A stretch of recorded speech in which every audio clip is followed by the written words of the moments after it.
Marcus Yam, Los Angeles Times. Getty Images. Firefighters work to put out flames after it has engulfed a home on December 5, 2017 in Ventura, California. After the wildfire disasters in California, it may be tougher for some homeowners in canyon and hillside areas of the state to keep their current insurance. It also could force some homeowners in areas deemed a high risk to go to a fallback insurance plan created by the state decades ago, California Insurance Commissioner Dave Jones told CNBC in an interview. He also said it's not only rural areas but now some urban-type areas of the state that are increasingly getting viewed by insurers as an elevated fire risk. Insurers refused to renew more than 10,000 policies in fire hazard areas in 2016 after previous fire disasters, and following last year's devastating wildfire season. That trend could repeat itself. Also, the Southern California community of Montecito had deadly mudslides on January 9 in areas burned by the record-breaking Thomas wildfire. The seaside town was not in a recognized flood zone, so many homeowners reportedly didn't have flood insurance. There are some number of communities that have already been experiencing challenges in some cases with obtaining private residential homeowners insurance, said Jones. According to Jones, the problem of obtaining private homeowners insurance has shown up in foothill communities and so-called wildland urban interface areas of the state. Mark Newling, CNBC. A resident searches through the debris after wildfires destroyed his home in Santa Rosa, Calif. For example, Santa Rosa, the largest city in Sonoma County, had about 3,000 homes, or 5% of its housing stock, go up in flames from last October's wildfires. It also is the deadliest wildfire in state history, with 44 victims. The insurance losses from October's wildfires in California topped $9.4 billion in residential and commercial claims, according to the state's Department of Insurance. In Southern California, more than 13,500 homes in Los Angeles and Ventura counties are considered at high or extremely high wildfire risk, according to CoreLogic, a real estate information firm. Last month, CoreLogic also indicated that nearly 73,000 other homes in the region were at low or moderate risk of wildfire hazards. Jones said the private insurers today use computer models to assign fire risk scores to homes, and they are using that data sometimes when deciding to decline renewal on certain insurance policies or to stop writing policies in wildfire-prone areas.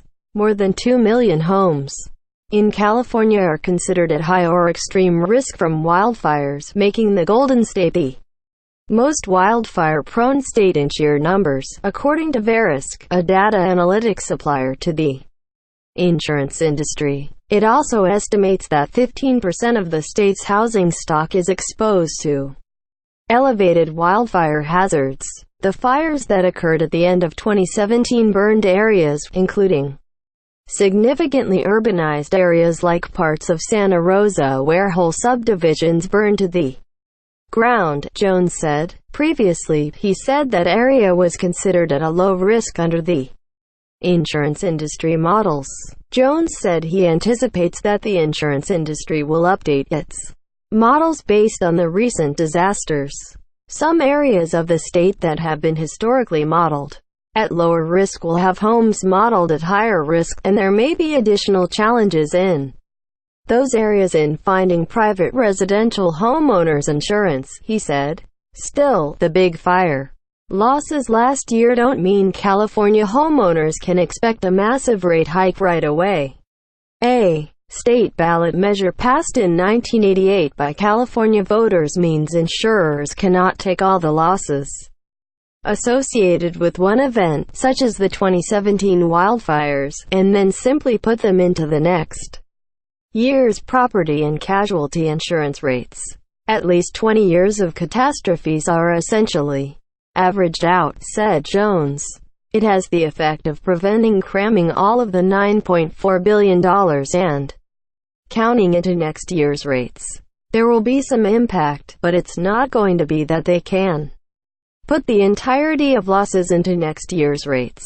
After the huge losses from the 6.7 magnitude earthquake of 1994 in LA, some insurers, such as Allstate Insurance, stopped writing new homeowner policies in the state. Allstate returned 9 years later, though, and that was after the state established the California Earthquake Authority, a publicly managed organization to sell earthquake insurance policies. Jones, a Democrat who is running for California Attorney General, doesn't expect to see insurers leave California due to the string of natural disasters. The state official said the reason why some insurers left after the 1994 earthquake was due largely to a California requirement at the time that they offer insurance earthquake policies for homeowners. Today, the C is the largest provider of residential earthquake insurance in the state and has dozens of participating insurance companies offering its policies, including Allstate. Homeowner insurers still have the ability to decide where the risk is too high in parts of California, and decline to renew or write policies, he said. And that's what we're beginning to see. Meantime, there are at least 8 insurance-related bills being proposed by state lawmakers in the aftermath of the disasters, including a measure that would limit insurers' ability to cut coverage in areas after a wildfire disaster. At least 5 other states already curb insurance companies from canceling or non-renewing policies after a natural disaster.